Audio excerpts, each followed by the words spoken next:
Finley, and today we're going to learn about the Bill of Rights. James Madison.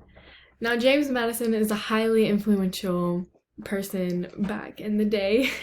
He was one of our founding fathers.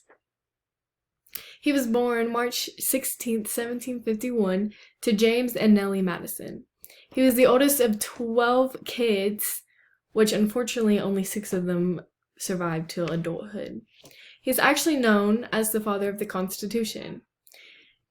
The reason being is that after the Constitution was drafted, people were demanding that there be a Bill of Rights implemented, like the Articles of Confederation. James Madison came to the rescue and established our 9 amendments. He originally tried to ratify 17 amendments, but the Senate shot 6 of them down, so there was 11. And we thought we were going to have 11, but at the last minute, 2 more were shot down. So that leaves a total of 9 amendments.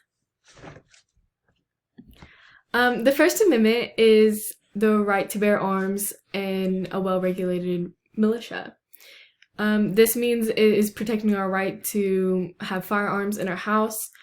While some may think it's a downside, it was basically used, its main purpose was to protect in case the enemy came in to your house, but it's really not needed nowadays. But I mean, hey. The Second Amendment is no soldier shall quarter in a homeowner's house via the government, like the government put them there. So basically it just prevents the government from forcing homeowners to allow soldiers in their house. The Third Amendment is the 3rd through 7th Amendment limits police power of the state, basically stating that the government from unreasonable search and seizure of an individual or their private property will not be allowed.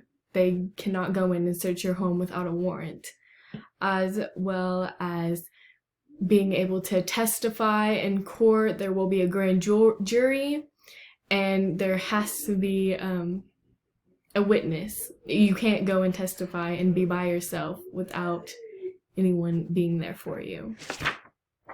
The 8th and 9th Amendment basically talk about the listing specific rights in the Constitution does not mean that people have other rights that are not spelled out. Okay, basically meaning that if it's not in the Constitution, it doesn't mean you don't have rights. You still have those rights. It just may not be written in stone. You have to take into account that the Constitution was made a long time ago and our times have changed. So I kind of feel like that there should be an updated version, but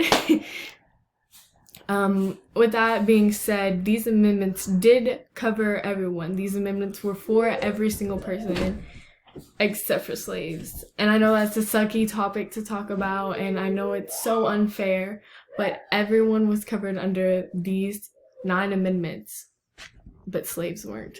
And what you gonna do about it? But I'm glad that nowadays we have ratified and we are now all equal for the most part.